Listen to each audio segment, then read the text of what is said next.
دوستو، یہ شہر بغداد کا واقعہ ہے جو اپنے وقت میں دنیا کا سب سے بڑا علمی اور تہذیبی مرکز تھا۔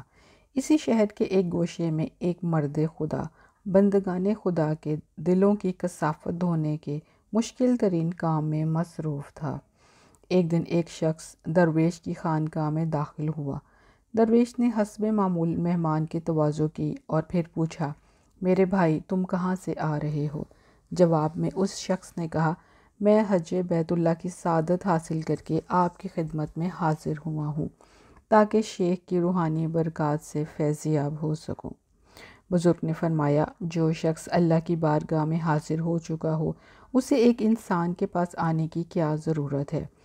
درویش نے اپنے عقیدت مند کو ٹوکتے ہوئے کہا، جو ذات اقدس اپنے ایک ایک بندے کی کفیل ہو اس نے تمہیں بھی محروم نہیں رکھا ہوگا۔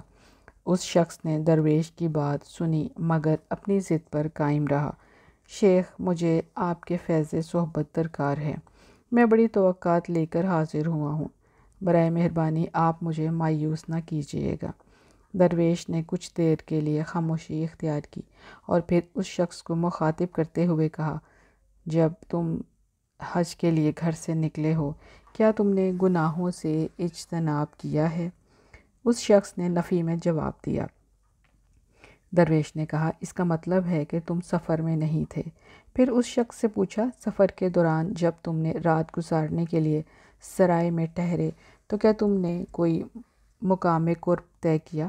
اس شخص نے بڑی حیرت سے درویش کی طرف دیکھا اور نفی میں اپنے سر کو جنبش دی۔ درویش نے حیرت آمیز لہجے میں کہا، اس کا مفہوم یہ ہے کہ تم نے منزل بہ منزل سفر طے نہیں کیا۔ اس کے بعد درویش نے اس شخص سے ایک اور سوال کیا، پھر جب تم نے احرام باندھا تو اپنے سابقہ لباس کے ساتھ ساتھ انسانی کمزوریوں مثلاً خود بینی، بغض، حسد اور حرص و طمع کو بھی اپنے آپ سے دور کیا یا نہیں؟ درویش کے سوالات سن کر اس شخص کی حیرت میں مزید اضافہ ہو گیا۔ اس نے کہا، میں اپنی ایسی کسی کمزوری پر قابو نہیں پا سکا۔ درویش نے فرمایا، پھر تم نے احرام ہی نہیں باندھا۔ اس کے بعد اس شخص سے پوچھا، جب تم نے عرفات کے میدان میں وقوف کیا یعنی کہ عرفات کے میدان میں ٹھہرے تو مراقبہ زاری ذات باری تعالیٰ کیا؟ جب اس شخص نے نفی میں جواب دیا تو درویش نے کہا، پھر تم نے وقوف ہی نہیں کیا۔ اس طرح درویش نے اس شخص سے مسلسل سوالات کیے۔ درویش نے پوچھا، جب تم نے مزدلفہ پہنچے تو تمام نفسانی خواہشات سے قطع تعلق کیا؟ اور پھر درویش نے دوسرا سوال کیا، جب تم نے خانہ کعبہ کا طواف کیا تو جمال ذات باری کا مشاہدہ کیا؟ اور جب تم نے صفا اور مروہ کے درمیان سعی کی تو مقام صفا حاصل کیا یا نہیں؟ اور پھر جب تم نے منا میں آئے تو تم نے نفسانی خواہشات کو قربان کیا؟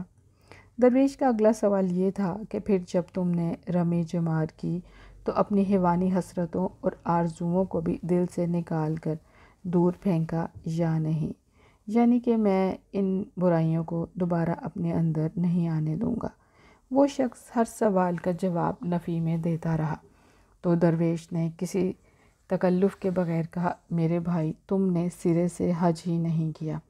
واپس جاؤ اور دوبارہ اس طرح حج کرو جیسے میں نے تمہیں بتایا ہے تاکہ تم مقام ابراہیمی تک پہنچنے کی سعادت حاصل کر سکو۔